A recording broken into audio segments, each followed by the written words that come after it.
This is Tayla Holt with the Maroon Devils Network. I'm here with head football coach Neil Blankenship. So, Coach, last week we had a decisive win, 60-0. What can you tell us about that?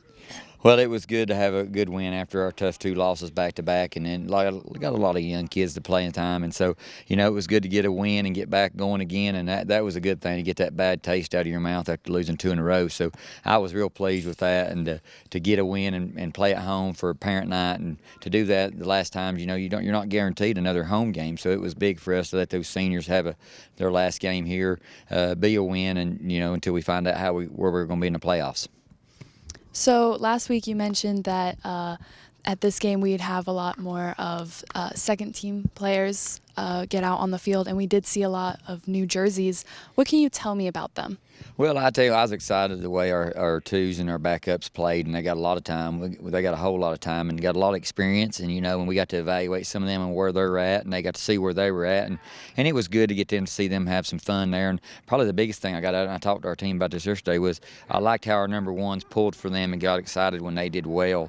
So it was one of them things where the roles were reversed, where now they were on the sideline pulling for them, and so I was real pleased to see the way the kids responded to that. And it's always good to see those kids who come every day, work hard, but maybe not getting the time yet because they're either size or they're just not ready to get that opportunity to play, and that's exciting as a coach to get to see them do that. So that was fun and enjoyable, and you just hope you get more opportunities to do that.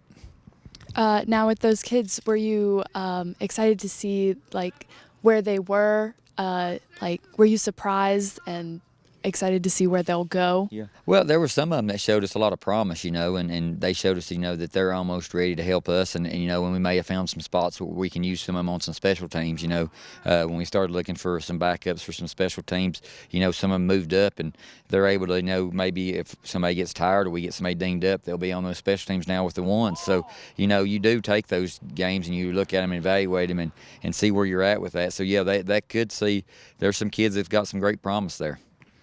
So this week we are going to Hayesville to face the Yellow Jackets. What can you tell us about that game? Well, it's for third place, and it's a big game for us. It's really our playoffs have started because with a win here, we're probably going to get a home game for the first round. If we don't win, we're going to be on the road. So if our kids want to play at home, then we'll take care of business. Hayesville is a very athletic team. They have a great quarterback and a great running back who get a lot of their yards and a lot of their scoring. Their offense is extremely dangerous. They've scored a lot of points this year, so we're going to have to take care of business on D side and really work hard there. Offensively, we got to take care of the ball and move the football and be more consistent. The last few ball games on offense, we just haven't been as consistent as we need to be, so we got to get back on course there and do that. Thank you, Coach, and good luck on Friday. Thank you. This has been Tayla Holt with the Maroon Devils Network. Be sure to stay tuned.